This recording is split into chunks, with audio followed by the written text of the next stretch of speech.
नमो नमः।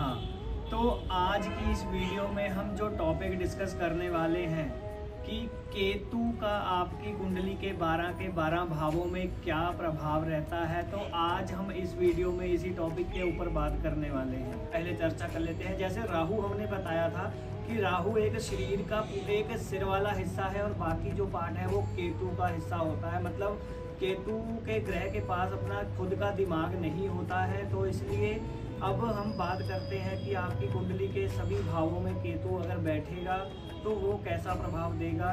तो सर्वप्रथम तो हम पहले यह जान लेते हैं कि केतु जो है वो कैसा ग्रह है और कैसा प्रभाव उसका होता है। और केतु जो है, जैसे राहु अटैचमेंट का कारण था, वैसे ही केतु है वो डिटैचमेंट का कारक है। तो मतलब किसी भी चीज़ से आपका जो लगाव है उसको ख़त्म करना, यह होता है केतु का प्रभाव। तो सबसे पहले बात करते हैं कि यदि केतु आपके लग्न कुंडली में लग्न भाव में ही यानी कि पहले भाव में बैठा हो तो वह कैसा प्रभाव करता है। तो ऐसा जातक जो है वो अपने आप से बिल्कुल प्यार नहीं करता, मतलब अपनी परवाह बिल्कुल नहीं करता, बल्कि सामने वाले जो उसका कोई पार्टनर होगा या उसके कोई फ्रेंड्स हैं तो उनके साथ वो हमेशा उनके बारे में ज़्यादा सोचेगा, अपने आप को प्रायोरिटी बहुत कम देता है। और यदि केतु आपकी लग्न कुंडली के दूसरे भाव में बैठा हो तो दूसरा भाव धन संपत्ति और परिवार का होता है। तो ऐसे जातक का धन संपत्ति और अपने परिवार से कुछ ज़्यादा खास लगाव नहीं रहता। तीसरे भाव में केतु पराक्रम से हमेशा दूर लेके जाता है, मतलब मेहनत करने में इंसान इतना पीछे रहता है कि मुझे कोई काम बोल ना दिया जाए। तो ऐसा व्यक्ति के अंदर पराक्रम की जो भावना है बहुत कम रहती है।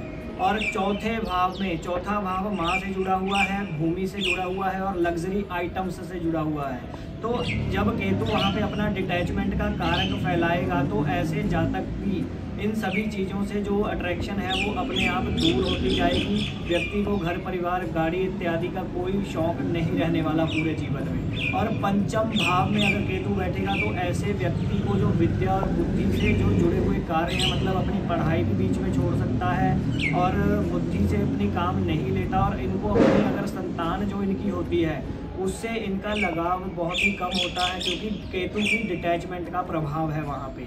और वहीं छठे भाव में केतु बैठेगा तो ऐसे व्यक्ति को जो केतु यहाँ पे बहुत लाभ प्रदान करता है, जैसे यह रोग ऋण और शत्रु का भाव है, तो वहाँ पे जब केतु बैठेगा तो व्यक्ति के जीवन में रोग ऋण और शत्रु से जुड़ी हुई कोई भी प्रॉब्लम उसके जीवन में बहुत कम रहती है। और वही बात करते हैं अगर सप्तम भाव में केतु की स्थिति हो तो सप्तम भाव होता है आपके लाइफ पार्टनर का।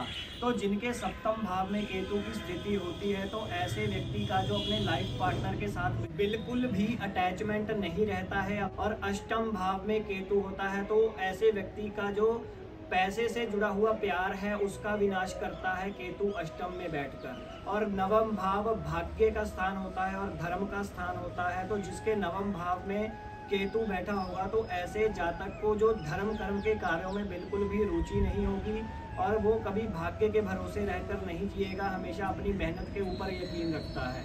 और दसम भाव होता है कार्य क्षेत्र से जुड़ा हुआ, और कार्य क्षेत्र में केतु बैठ जाए तो ऐसा व्यक्ति अपने काम के प्रति ज़्यादा ईमानदार नहीं होता, या उस काम को करने में सक्षम नहीं रह पाता है, हमेशा उन कामों को टालता चला जाता है। और एकादश भाव में राहु बैठ जाए तो आय स्थान, तो उसके पास जो भी इनकम आ रही है जातक के पास, और एकादश में अगर केतु बैठ गया तो वो यह सोचेगा कि अपना गुजारा बाद में करूं, पहले इन पैसों को मैं किसी और को दे दूं, उसका भला कर दूं।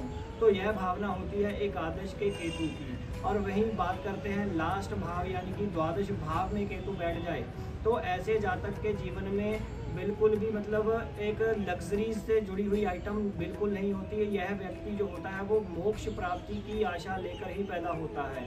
हमारे इस चैनल को सब्सक्राइब अवश्य करिए, वीडियोस को लाइक करो, कमेंट करो और शेयर करो। फैमिली एंड रिलेटिव्स के साथ शेयर करें ताकि आपका भी भला हो सके और उनका भी भला हो सके। तो इस वीडियो में बस इतना ही। अब लेते हैं आपसे इजाज़त। नमस्कार।